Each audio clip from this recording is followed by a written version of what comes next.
Brits refuse to accept that Black Americans are not immigrants. That's why when she said, oh, we have our own version of soul food too, she went off and listed a bunch of African and like predominantly Black countries. Because soul food, to them, they've decided it means food that Black people eat, completely stripping it of its history. They feel to give Black Americans ownership over the cuisine that they created would be like exalting them in some way. Like it's a competition? I don't know. And girl, if it was a competition, you're lucky it's not a competition. Soul food is not just the types of food that Black people eat. And no one is going to allow you to bastardize it in such a way. It's so disrespectful. It's so fucking disrespectful. Why don't Africans in America have a hard time wrapping their mind around this? The fact that Black Americans aren't immigrants. I, as an Ethiopian, it never confused me, the concept. I did the math and I was like 1,400. So, 700, I think this is their shit. This is what it looks like when somebody's actively trying to sabotage your dreams. If I can do that for 3 more days, I'll be very happy, and a victory would be awfully nice too. A victory? To me, that comes off as a little cocky or brash. Well, when you come out here, you know what I'm saying, your first pro tournament, you say, you know, I can win. I've always figured that why go to a tournament if you're not going there to try and win?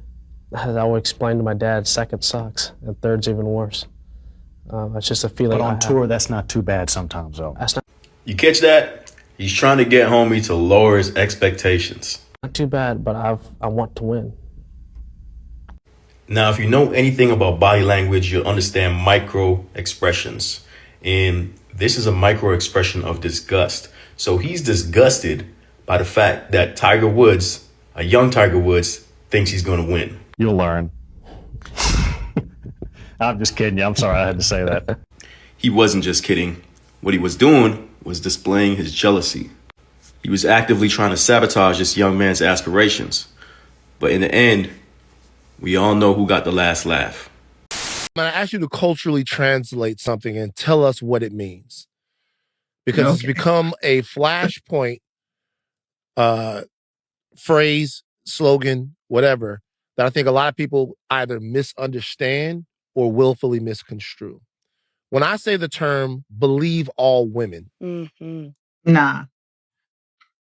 I'm so glad you asked that, because that, first of all, that phrase does not come from me or the Me Too movement. Okay. I do not subscribe to the phrase believe all women. That has been ascribed to me. I've never said it. I say believe survivors. As a Black woman, I would never, in America, I would never say believe all women. Ever. It's ridiculous. What we were saying in the beginning is believe survivors. The reason why we say believe survivors, and what that means is start from the premise that survivors are telling the truth. Because for years, when survivors came forward, we were not believed. And if you start with the premise that survivors are telling the truth, that means that you will investigate thoroughly, right? And you will start and you will give them the space that you give a person that you believe, right? That means that you will say, okay, if I believe you, then I'm going to take you seriously. I'm going to go through all the proper channels to make sure you get the resources that you need, that you get the investigation you need. We didn't get that. If you don't believe me, you're going to dismiss me. You're going to try to undermine my story. You're going to try to bury me, right? All of those things. That's what you do for a person you don't believe. So when people say believe survivors, it doesn't even mean diminish the other person and demonize the other person. It means take me seriously. Believe me and take me seriously. That's what survivors are looking for when they say believe me. Now, believe all women is ridiculous. As a Black woman in America, believing all women means that I believe Emmett Till's white lady, right? I believe all these white women that try to undermine Black men. I would never, ever say believe all women. It's racist. It's so fraught with so many, it's so problematic. So you can't find me saying that anywhere. Waiting anxiously, finally breaking down when their worst fears were confirmed. He didn't bother nobody. He didn't target nobody. He was a family man. Forest Hill police say around 10:45 this morning, a 30-year-old man and his 5-year-old daughter were parked at this car wash when they were shot by 2 suspects who left in a 4-door Kia. Police say both victims died at the scene, family identifying them as Ronnie Smith, a rapper who performed as G-Money Lil Ronnie, and his daughter, Romani. Loved ones say yesterday was the girl's 5th birthday. Why would you target him? His name is Lil Ronnie. Why would you target him? He didn't bother nobody. And a baby, his baby, a baby? Come on, forward. What y'all gonna do? Police say they have identified one suspect who they're not naming and have issued a warrant for capital murder. Investigators tell NBC5 Forest Hill didn't have a single murder all of last year. After today's incident, they're up to 5 homicides in 2025. As the family mourns the victims of this attack, neighbors say the recent rise in gun violence has them on edge. You just got to be careful, man. Watch the step. It's crazy out here, man. You know, you got to be careful, man. I'm telling you where you go. You're not safe nowhere, but, you know, you just got to pick your spots. You know what I'm saying? Y'all notice how Lizzo told y'all it's okay to be big and then she went to go lose weight? You notice how she set y'all up like that? Yeah, did y'all notice that? Or was that just me? You notice that these celebrities will always tell you to live a certain way and they don't live that way themselves. You notice that? You notice how Cardi B told you, I don't cook or clean, but let me tell you how I got my ring, but then the ring is gone? You see how celebrities will tell you to do something that they don't even do? You know how Cardi B said she don't even let her child listen to her music because she knows that what she's singing about is wrong. And that's not how she wants to raise her daughter up, but she'll raise y'all daughters up like that though. Yeah, she'll raise y'all's daughters up like that, yeah. But she ain't gonna raise hers like that. You notice that? You see where I'm going with this? Y'all gonna get enough of worshiping these celebrities like they're God, baby. You're gonna get enough of having these idols. You're gonna get enough of bowing down to these celebrities. You're gonna get enough. Tell me who your God is. This is the last story in this series of exploring Dina Hill's latest discoveries about her Black ancestry. Every experience through her research and discoveries have brought her new and old family members closer together. A trip of a lifetime doesn't always mean going out of the country. For Dina Hill's family, it meant going to Georgia to attend the Igbo Landing Memorial Ceremony at Dunbar's Creek on St. Simon's Island. That's where they met the Igbo Nigerian king. We actually were given an Igbo name. The king himself put his hands on our shoulders and gave us a blessing and welcomed us back because they've actually been looking for their people that were taken. What name did he give you? It's Obioma, and it means kind-hearted. This trip and the memories are significant for Hill's family. There's not too many people that... Not too many people that have this experience where they can actually connect. You know, it's so rare. I watch these family history shows, you know, where they have Black ancestors and it's usually just a dead end. You know, you can't go past that, but I'm sorry. But to think that we have a complete story, it's unbelievable. And the fact that Black and white people related to each other were able to come together and participate in a ceremony like this is phenomenal. Desi Campbell, Dina's cousin, says about 93 relatives either attended in person or watched the ceremony online. Where they called each of us up to give us our certificates. They called our name.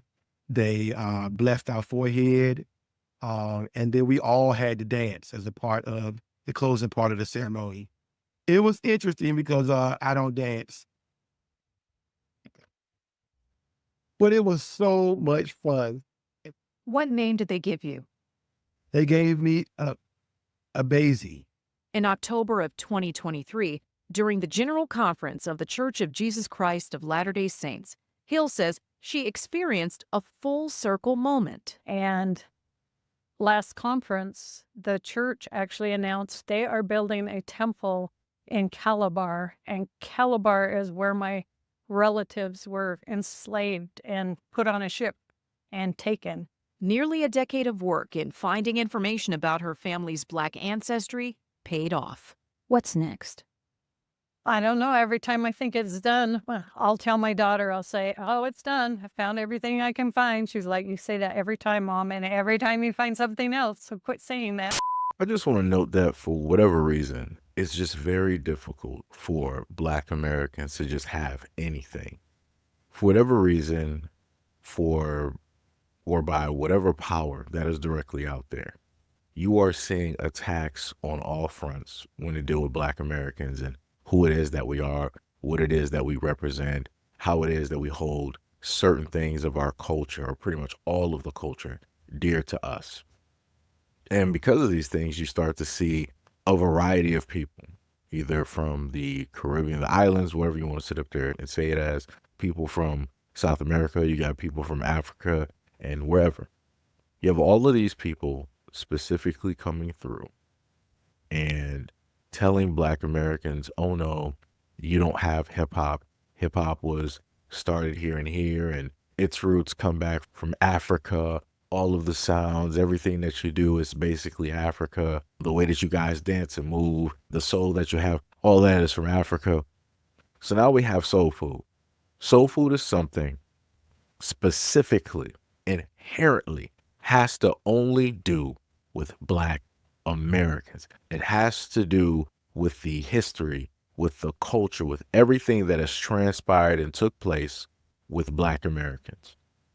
And how a lot of these recipes and these foods were passed down, the many traditions, the many stories that were shared while cooking, preparing, eating, all of this. And somehow, some way, you have Africans that decide that they want to come directly out of the blue and they want to try to tell Black Americans that, hey, soul food is not just a Black American thing. All across Africa, we have soul food. Nigerians have soul food. Kenyans have soul food. Zimbabweans have soul food. People in South Africa have soul food. It's not just you guys. So I'm at the point now of looking at all of this, and I'm trying to figure out who is specifically paying any of these people to go directly online to just open their mouths up about Black Americans. Because never at a point in time have Black Americans tried to just solely lay claim to somebody else's cultural dishes, like the food or whatever it is that they cook over there in Africa. We're not trying to lay claim to that. However it is that you make it and prepare it, and the history, the culture, and everything that's it. We're not trying to claim any of that. The most that Black Americans have tried to do is that we've tried to uplift. We've tried to push and carry forward. We've tried to pedestalize the image of Africa, the people of Africa. We tried to bring a broader understanding of the plight and the different things that have transpired and how it is that they're looked down upon, how it is that they've been treated negatively still to this day, and how it is that they've been getting robbed right by Europe and many others. Those are the things that Black Americans normally try to do, right? It's coming from a sense of empathy and sympathy. It's coming from a place of heart. It's coming from a place of love and understanding, right? But this is not that. This is not that at all. And I want people to understand that this is one of the many of reasons out here why you have Black Americans starting to, in a sense, really separate themselves, or at least place boundary lines so that people know who is who and what is what. Because for far too long, Black Americans have tried to say that anybody who is melanated is pretty much one of us, and we are them, they are we, all of that great thing. But we've started to learn to understand that the more and more that we do this, people will walk into a home and start to claim it as their own. Instead of people taking off their shoes, they will just come in when it's raining and tracking through the mud, and they'll just stomp and dance and do whatever they want to do directly on your nice white carpet that you just got placed and put in place that week. They'll just disrespect the whole place. They'll tear it up, flip it upside down. And then they'll get so comfortable to the point where they'll start looking at you as the actual guest. And they'll start looking at you as, when are you leaving? Don't you have somewhere that you need to go? And that's pretty much what has been happening to Black Americans. Wherever it is that we call it home, it can be our own culture, right? It could be the way that we dress, the way that we talk. It could be the music. It could be the way that we dance. And somehow, some way, there's always somebody there looking at us as if we're the guest, as if we are taking from them, as if we're taking up their space and their time. It's the craziest thing. And a lot of people are going to soon enough regret how it is that they have or are currently treating Black Americans. But by the time that they start to actually regret, that they start to wisen up and they start to understand that, hey, they were sold a false tale, false story. Hey, the pay that they're getting in order to do this, to come directly at Black Americans, is not worth it. By the time that they actually get that together, it's going to be far too late. And that's the shameful part. But that lady at the very beginning of the video, she's 100% correct. That is our dish. That is our food. That is our creation. That is our culture. That is our love. But anyways, let me know what you guys think about this video and everything that I stated in the comment description below. And as always, peace, love, and stay tuned for the next video.